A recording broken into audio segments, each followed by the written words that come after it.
Hello guys, I'm back with my new video. In today's video, I'll be sharing with you a theorem from class 10th chapter 6 triangles, which is theorem 6.7.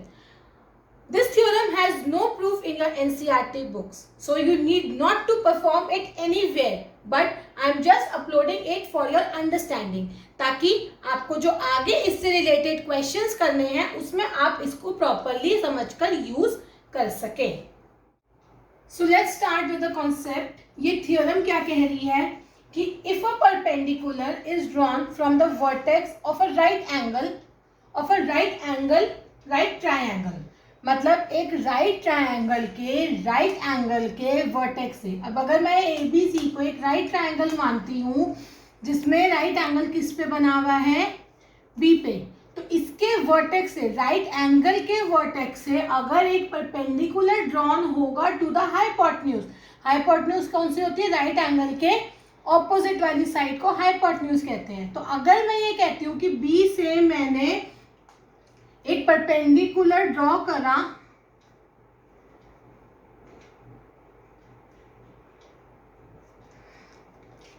To the hypotenuse, मतलब मैंने B जो मेरा right angle का vertex है उससे मैंने एक perpendicular draw किया to the hypotenuse.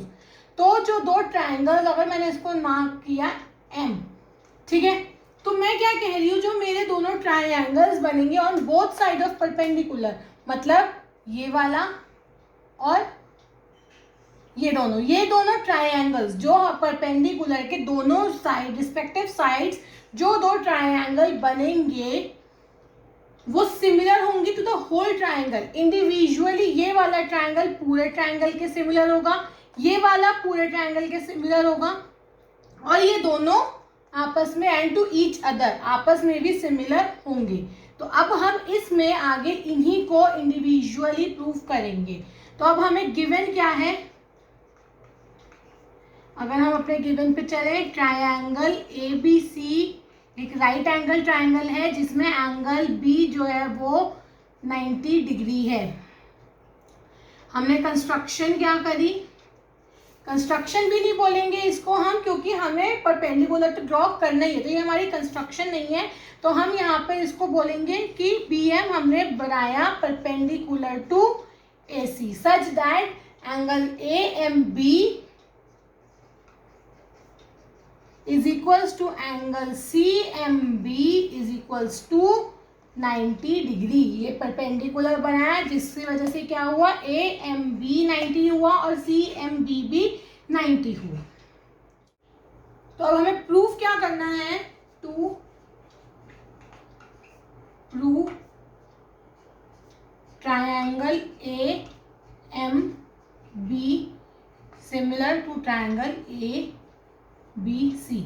AMB is similar to triangle ABC. हमें ये प्रूफ करना है. सेकेंड हमें क्या प्रूफ करना है, triangle CMB is similar to triangle CBA.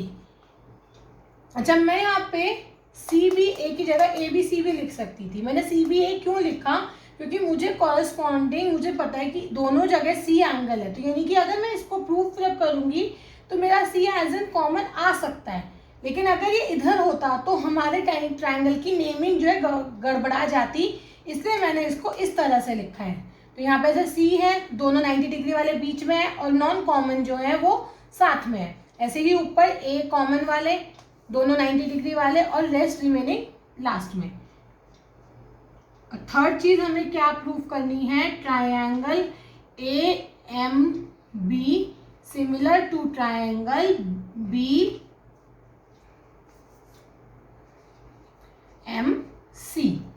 Triangle AMB similar to triangle BMC. इसके इस नेमिंग के पीछे क्या रीजन है वो आपको जब मैं प्रूफ करूंगी आपको वो चीज समझ में आ जाएगी. तो अब हम अपना फर्स्ट पार्ट प्रूफ करेंगे जिसमें हमें क्या प्रूफ करना है कि ट्रायंगल AMB जो है वो सिमिलर है ट्रायंगल ABC. अब हमने दोनों ट्रायंगल्स को लिया, हमें ये प्रूफ करना है. तो हमने इन ट्रायंगल AMB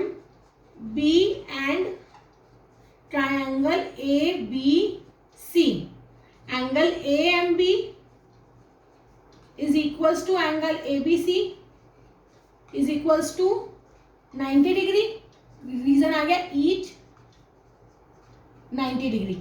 AMB भी 90 है, हमें गिवन है क्योंकि हमने BM को परपेंडिकुलर बनाया है, और ABC भी 90 है क्योंकि हमारा ट्रायंगल ABC एक राइट एंगल ट्रायंगल है जो कि राइट एंगल किस पे है, B पे 90 डिग्री। हमें दोनों चीजें ये गिवन भी है। सेकेंडली हमने क्या करा, angle MAB is equals to angle BAC। MAB और BAC दोनों ही केस में A जो एंगल है वो दोनों में आ रहा है, मतलब रीजन क्या हो गया, ये हो गया कॉमन। तो मैंने आपको पहले भी अपनी वीडियोस में जो मैंने जहां आपको सिमिलैरिटी की वीडियोस में बताया था, जैसे मैंने ए सिमिलैरिटी एक्सप्लेन की थी, उसमें मैंने आपको ये बताया था कि दो ट्रायंगल्स के अगर कॉरेस्पॉन्डिंग एंगल्स तीनों इक्वल हैं तो वो ए सिमिलैरिटी से सिमिलर होते हैं, लेकिन अगर उनके कोई भी दो एंगल्स इक्वल हैं तो भी वो दोनों ट्रायंगल्स ए से सिमिलर हो जाते हैं।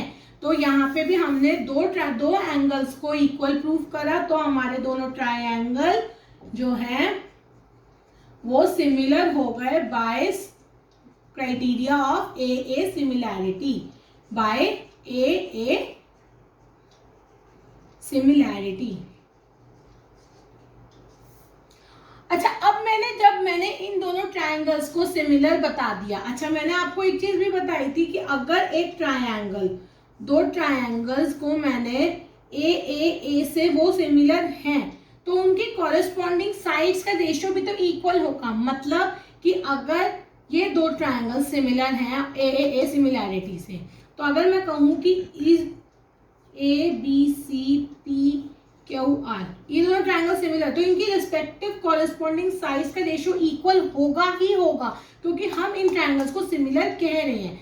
या मैं कहती अगर इनकी साइड्स कॉरेस्पॉन्डिंग साइड्स का रेशियो इक्वल है तो इनके कॉरेस्पॉन्डिंग एंगल्स इक्वल होते। तो यहाँ पे मैं क्या कह रही हूँ कि इन दो ट्रायंगल्स को मैंने सिमिलर प्रूफ कर दिया, तो इनके अलावा बाकी सारी चीजें कॉरेस्पॉन्डिंग एंगल जो रिमेनिंग है वो भी इक्वल होगा और कॉरेस्पॉन्डिंग साइड्स के रेशियो भी इक्वल होंगे। तो उस हिसाब से AMB और MAB, अब मैं इसमें क्या कह सकती हूँ, एंगल ABM वो किसके इक्वल हो गया, एंगल ACB। क्या बोला मैंने, ABM, यानी कि ये वाला एंगल किसके इक्वल हो गया, ACB इस वाले एंगल के इक्वल हो गया, इसको मैं क्या भी लिख सकती हूँ, एंगल MCB भी लिख सकती हूँ। तो एंगल ABM किसके इक्वल हो गया, एंगल MCB। या तो मैं ACB लिखूं या MCB लिखूं, बात तो एक ही है, या मैं BCM लिखूं। अल्टीमेटली मेरा एंगल तो C आ रहा है बीच में और यहाँ पे B आ रहा है, तो यानी कि ये वाला B और ये C, ये दोनों एंगल्स इसमें इक्वल हो गए।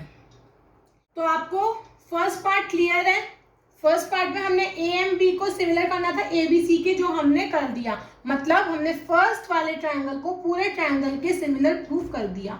इसी कॉन्सेप्ट पे चल के हमारा सेकेंड पार्ट भी प्रूफ होगा। वैसे अगर आप चाहें तो आप सेकेंड पार्ट बिना इसमें देखे खुद भी ट्राई कर सकते हैं, बिल्कुल सिमिलर तरीके से होगा, बट मैं फिर भी आपको ध्यान समझ में आए इसलिए मैं आपको करके दिखा रही हूँ। तो हमारे सेकेंड पार्ट में क्या है, ट्रायंगल CMB सिमिलर करना है ट्रायंगल CPA। तो हमने क्या लिया, in triangle CMB and triangle CBA, angle CMB is equals to angle CBA is equals to 90 degree. Reason आपको पता है, ईच एंगल 90 डिग्री है। क्यों? क्योंकि मेरा BM एक परपेंडिकुलर है जिससे 90 डिग्री हो गया, CMB 90 डिग्री हो गया क्योंकि BM परपेंडिकुलर है, और CBA क्योंकि मेरा ABC जो है वो राइट एंगल ट्रायंगल है। Secondly angle MCB is equals to angle CBCA। MCB और BCA मतलब अल्टीमेटली सी एंगल सी जो है वो दोनों में कॉमन आ गया, तो इसका रीजन हो गया, इसीलिए मैंने दोनों तरफ पहले सी लिखा ताकि मेरा जो ट्रायंगल्स की नेमिंग है वो सिंक्रोनाइज्ड लगे। तो इस हिसाब से मैंने एमसीबी और बीसीए, तो मेरा ट्रायंगल सीएमबी सिमिलर हो गया ट्रायंगल सीबीए बाय एए सिमिलैरिटी। तो जैसे मैंने यहाँ पे इनको करा था, क्योंकि मेरे दो एंगल से मैंने इनको सिमिलर प्रूफ किया, तो रेस्ट वाला जो एक एंगल बच गया वो मेरा ऑटोमेटिकली इक्वल हो गया। तो उस हिसाब से मैंने यहाँ पे कौन सा एंगल लूंगी, angle C B M is equals to angle C A B, मतलब सी बी एम यानी कि कौन सा एंगल हो गया, ये वाला angle is equals to C A B. मतलब मैं क्या कह रही हूं, ये वाला एंगल और ये वाला एंगल, अगर मैं इसको नंबर दूं 1 और इसको नंबर दूं 2, तो 1 और 2 आपस में इक्वल है। उसी हिसाब से मैंने नंबरिंग इनको भी दे दी 3 और 4, तो मेरा 1 और 2 इधर से इक्वल हो गया और 3 और 4 यहां से इक्वल हो गया। अच्छा, इसके हिसाब से मैं इसको नेमिंग भी दे सकती हूँ, एंगल सी बी एम किसके इक्वल हो गया, मैं सी ए बी भी लिख सकती हूँ, मैं एम ए बी भी लिख सकती हूँ, एंगल एम ए या बी, या मैं बी ए एम भी लिख सकती हूँ। तो मैंने इसको, इन दोनों को मैंने इक्वल प्रूफ कर दिया, तो हेंस मेरे पहले दोनों पार्ट्स प्रूफ हो गए। अब हमारे दोनों पार्ट्स हमने सिमिलर प्रूफ कर दिए, मतलब पहला ट्रायंगल पूरे बड़े के, दूसरा ट्रायंगल पूरे बड़े के सिमिलर हम प्रूफ कर चुके हैं। अब थर्ड पार्ट में हमें क्या करना है, हमें इन दोनों ट्रायंगल्स को इंडिविजुअली प्रूफ करना है। मतलब ट्रायंगल ए एम बी को सिमिलर प्रूफ करना है triangle B M C.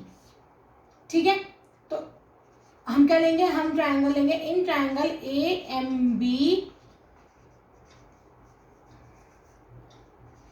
And triangle B M C, angle A M B किसके इक्वल है, angle B M C each 90 degree, angle A B M किसके equal है, angle B C M, A B M यानी कि ये वाला angle किसके equal है, बी सी एम इसके इक्वल है। हमने ये कहां से प्रूफ किया, फ्रॉम 1, इसमें रीजन लिखेंगे each 90 degree, angle B M A B is equals to angle M B C, M A B यानी कि ये वाला angle is equals to M B C, इस वाले एंगल के इक्वल है। ये किससे हो गया, फ्रॉम